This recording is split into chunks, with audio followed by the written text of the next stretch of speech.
obviously. It's a big day for us. Look, there's no winners or losers in this lawsuit except for one thing. The virus won. That's who won. If you sat down to design a delivery system for mass transmission of a virus during a pandemic, this is what you would come up with, this event. And so I don't look at it as the lawsuit failed, because I believe that we raised the issues, we spotted the issues. What has failed us was not the lawsuit and our courageous plaintiffs, who were the only ones to stand up. What has failed us is our local leadership. That's what's failed here. But really, the only winner is the virus. It's not a matter of whether people will get sick and die in Tulsa as a result of this event in my beloved city. It's a matter of how many. Those are haunting remarks, Dr. Patel. If you could just pick up from Paul's, I think, very powerful summation of what this lawsuit was about. It was about protecting lives, and the winner is the virus. Absolutely, Nicole, and he's right. This is just an attempt by the people of Tulsa to actually try not only to protect their own health, but remember that people coming to the rally are coming from other places and presumably going back to those places. So the ability for tens of thousands of people to then take this virus to other cities and towns and potentially vulnerable people, honestly, it's just indicative of this presidency. The CDC itself, the public health agency itself, has already classified this type of gathering as the highest risk. Indoors, large crowds where you can't physically distance, with people coming in from other places. It is, by definition, the highest risk place to do anything. And why am I not surprised? But unfortunately, we are going to have a health system that's already strained, deal with it. We are going to have people who will get infected and will get sick. And we'll have nobody taking responsibility because they've offered a waiver. And this isn't a rally to try to understand how we can improve the economy or how we can try to get jobs back to Americans. It's purely for politics. So as a scientist and a physician, it feels like a slap in the face. And you know what, Clayton, it isn't even just for politics, because Donald Trump's political standing is suffering under the weight of his botched response to the pandemic and his absence in the face of this moment of reckoning around racial injustice and police brutality.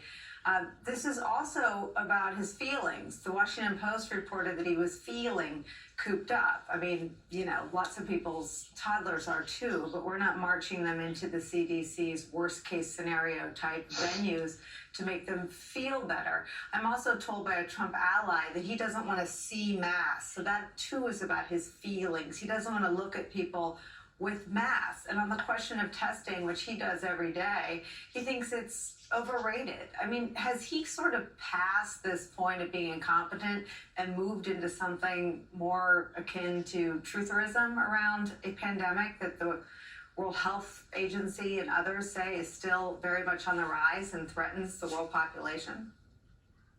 Well, yeah, Nicole, I mean, it's not just very much on the rise around the world. It's very much on the rise in Oklahoma. Oklahoma, as you said, had its peak day yesterday. And so even under the White House's own guidelines, even under the lax guidelines that President Trump signed off, which said you shouldn't expand activities if there aren't 14 days of decline, this event flunks Trump's own guidelines on what should be done. So why is he doing it? As you said, this isn't even about politics. It's about ego. It's about assembling Trump's followers to rise up with chants of praise for their leader. He's failing in the polls. He's failing in the polls because he's failing our country. And so he is calling his faithful together to offer praise up to Donald Trump in a grand event. This, as I said, this isn't even about electoral politics. It's just about his personal narcissistic desire to do that. And he's willing to risk people's health, the health of his own followers, health of the places where these people live. He is willing to put lives on the line to pump up his ego. It's nothing more or less than that. And Paul, Donald Trump doesn't actually even deny this in a new interview in the Wall Street Journal. If I could just read this to you, because it might mean something different to you. The reporter says, what happens if your supporters get sick of one of these rallies? And Trump says, well, people have to know that, yes, you do. but it's tiny. You know, it's a very small percentage.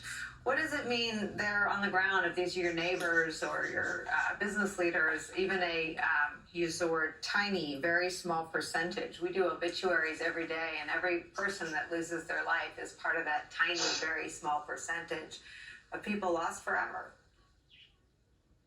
Well, that's right, Nicole. And I choose to follow the science and not President Trump's tweet. And if you look behind me, you'll see a hockey stick graph of the acceleration of COVID cases in Tulsa County just recently in the face of this pandemic.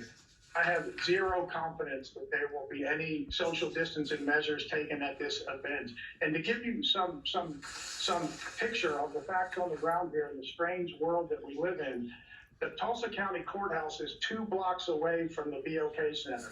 And in the Tulsa County Courthouse, we have suspended all jury trials for criminal cases and civil cases. That's the constitutional right to a jury trial in a civil case and a criminal case, a very important right. We've suspended that 2 blocks away from the BOK Center because we've decided that 12 people are not safe to sit shoulder to shoulder in a jury box. And yet on Saturday, we're going to have 20,000 people sitting in a box, chanting and screaming, and without any social distancing measures. How do you square those two realities? I feel like I'm living in a zombie apocalypse movie where it's just before society crashes. And again, this was not about politics. The only winner here is the virus, period. Dr. Patel, could you pick that up? And do you think Dr. Fauci thinks he too is living in a zombie apocalypse movie just before humanity crashes? It does. I'll say this, that, at least we've now been hearing from Dr. Fauci a little bit more, but certainly not enough. And certainly we need more voices to try to help us, because I really have to believe that kind of science should prevail, that if we understand what we can do, just practically speaking, we shouldn't be going to large indoor rallies, but we can safely express our opinions with distance, with masks. I think that is the way to avoid kind of all these inevitabilities. And I really do hope that people listen to that and pause before they fill that stadium tomorrow and think about what they're doing and the consequences. Ron Klain, I want to ask you if Joe Biden at any point will hold 19,000 person indoor rallies. Well, he's certainly not going to do that unless conditions dramatically change with regard to the disease. I mean, you saw a really pointed contrast this week. The vice president going to meet with small business leaders about the impact this had, did it with a mask on, did it in a socially distanced way, listened carefully, took notes. I wanted to hear what they had to say about how we need to fix our economy. The economy is important. We do need to fix it. We need to do it the right way. The next day, President Trump did a similar meeting. No masks. Actually was busy tweeting while the small business leaders were telling him about their problems. Didn't even listen to them. So, I mean, this is once again an example of the difference between these two men, their approaches to this disease, more importantly, their approach to leadership. Joe Biden is not going to put 19,000 people in an arena to get them sick just so he can get a bunch of applause. That's what it is. I mean, the bottom line is, Nicole, Oklahoma's not even in play in this presidential election. This isn't about winning Oklahoma. True. This is just about a party to honor Donald Trump, no matter what the cost of it is. So let's just be honest about it. This isn't even politics. It's just ego. Carol Lee, it's a great place to end with you and your reporting. Why the heck are they going there? It's a friendly state. It's in phase 3 of its reopening, so they feel like they have more leeway to do the kind of event that they want to do. But look, I traveled with Vice President Pence yesterday, for instance, and we were in Michigan. And it's the same sort of playbook. It was a smaller group, but it was no masks. The people at the events were not, their chairs were further apart, but they weren't wearing masks. The vice president went into a restaurant and had to work his way through a very narrow aisle because there were people on either side, none of whom were wearing masks.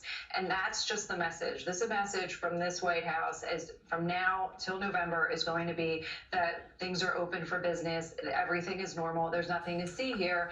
And the problem that they risk running into is that the virus is going to act how it wants to act and infect people the way viruses do, and they can't control that. So what they're trying to do is control how people are thinking about that, and that's what all of this is designed to do. The president doesn't need to win or to save himself in Oklahoma. This is about going to a place that's very friendly territory and where he feels like he can have the kind of event that he wants to have that he hasn't had in more than 3 months.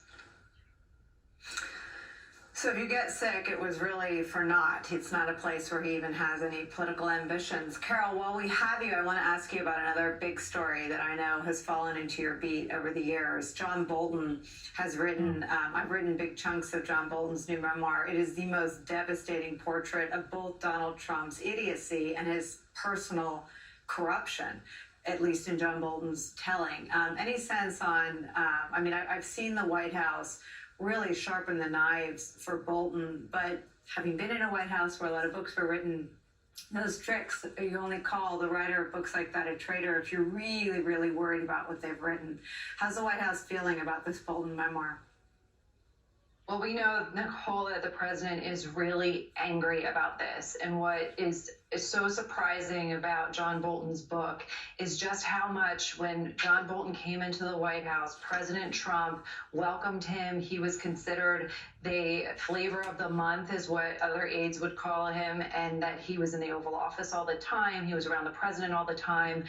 Bolton certainly felt very confident in his position at that time.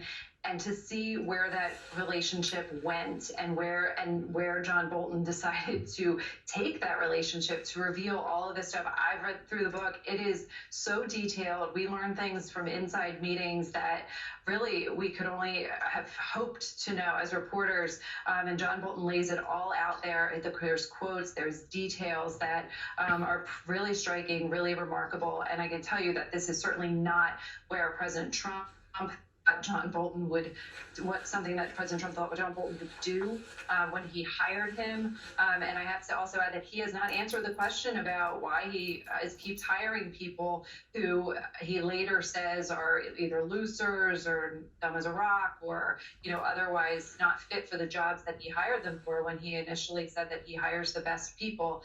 His press secretary today said that he likes a team of rivals. And she said, John Bolton obviously turned out to be those, and that's an understatement. It's a good reminder, too. The history of how John Bolton got there was when Donald Trump decided his predecessor, H.R. McMaster, needed to be unceremoniously dismissed. Carol Lee, Ron Klain, Dr. Kavita Patel, and Paul DeMoro, it was a pleasure to have you join us at the top. Thank you so much for spending